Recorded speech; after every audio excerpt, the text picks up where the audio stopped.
For the third time today, I'm getting into the migration history of the Ibiri people. I'm getting into this for the third time because I'm writing a wrong I began to write over 20 years ago. Before I got involved in writing the history of these people, what has passed for their history have largely been either lies, half-truths, calculated to ensure that they continue to meander endlessly until they disappear from the face of the earth. If we can state that the Ashkenazi Jews, the Sephardi Jews, the Mizrahi Jews came from Israel, and we cannot state that the people I am talking about today, the people we call the Igbo people, if we cannot state that they came from Israel without equivocation, then something is terribly wrong. Because all the Israelites, the Ashkenazi, the Sephardi, the Mizrahi, the Igbos, once practiced a religion called Omenana in the Bible. I repeat what I said again. The descendants of the Israelites, I will include the Karaites, the Samaritans, the Beta Israel, the Ashkenazi, the Sephardi, the Mizrahi Jews, and the people we call the Igbo people today. They all once practiced a religion that God himself, that Moses himself, called the Menana. And the identity, the name for religion and culture for these people we call the Igbo people today is Omenana. If we cannot say that they descended from the Israelites, but we can say that the Ashkenazi, Sephardi, Mizrahi Jews descended from the Israelites, something is wrong. And this was what I set out to correct, and I've been doing it. Unfortunately, a lot of people have followed in my footsteps. I can refer people to several people today and tell them to go and talk to those people and get accurate information about the Igbos. I can tell you to go and talk to Dr. Daniel Lees, Swiss-Israeli anthropologist. I can refer you to Yeremiah Danzig. I can refer you to Yehonatan Elazar Muta. Of course, I can refer you to our own, the Israelite Obiyile, Michael Obiyile. These are people that can look at culture and tell you give you the correct information. Now we'll get into why I'm doing a third video this morning. Yes, there is a very important story about an Israelite migration based on a historical figure called Eri. But that Eri needs to be studied very carefully so that we don't create mistakes as we try to solve problems. Eri was a common Israelite or Hebrew name thousands of years ago. So, an Eri who was one of many Israelites that ended up on the banks of the Niger was probably, or is probably, the Eri we are looking at. And this Eri very likely was connected to the house of God. This will be why a shrine in Aguleri is called Buga, which could be connected to Bugatti. But are we going to accept this or want to believe that somebody who was born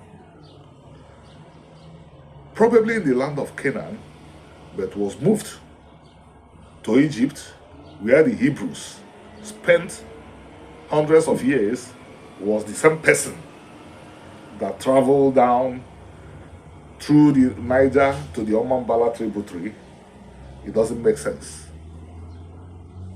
It does not make sense to believe that it was that Eri given birth to directly by God that traveled down. And we have evidence that could be viewed as empirical evidence indicating that it was not that Eri. The Eri that had something to do with the founding of Aguleri and Umuleri knew Omenana, knew the full provisions of Torah. I repeat what I said. The Eri that was one of the founding fathers of the Hebrew republics, that I prefer to call the Hebrew republics, knew Torah in its completeness, knew Omenana in its completeness. The Eri that did not, the Eri that proceeded, that came out of God directly, wouldn't have known some of the things we found in the Torah at the time of Moses. I'll give us an example. The Igbo people are the Israelites that maintain the tradition that a man must not marry a woman that he is not separated from by at least 8 generations. The Eri, who was son of God, wouldn't have known about this. Remember, the ancestors of the Israelites married their close kings. Abraham married his sister. Jacob married his cousins. Isaac also married his cousin. But later Israelites were taught that this tradition was wrong, and it stopped. And the descendants of the Eri, that is Aguleri and Omuleri, will not marry anybody that is not separated from them by at least 8 generations. There will be no trace of blood relationship. If there was a relationship, it must have been forgotten. Do you want me to give you more examples from the Bible of things that this Eri that traveled down to the Omambala River knew that the other Eri did not know? They are everywhere. But let's not belabor that.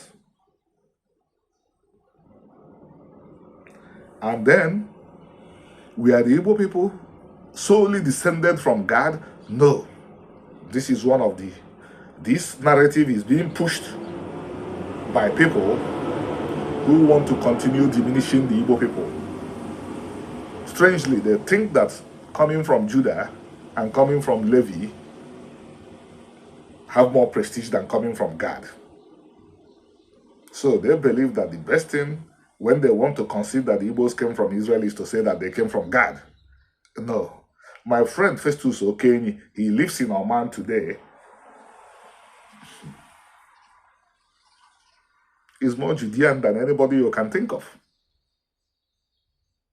One of his identities has been Yehuda.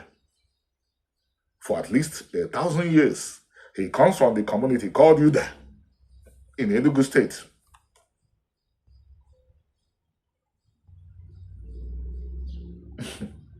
The Igbos that came from Levi are not less Levitic than anybody in the world.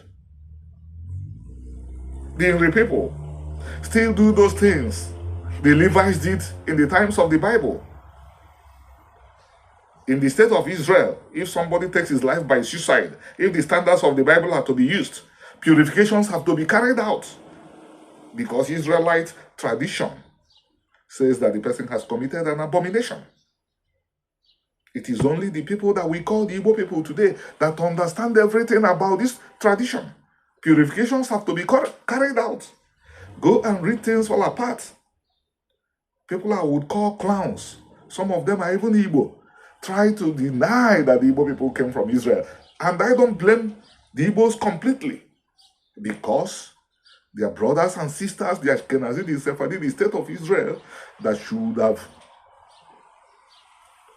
who were privileged of having come from the societies that have been strongest in these 1,000 years, who should have helped to show up the truth, did not always say, these are our brothers. So some Igbos, some vain, empty vessels, who began to say that Igbos did not come from Israel, they should go and read things fall apart if they don't know their traditions again.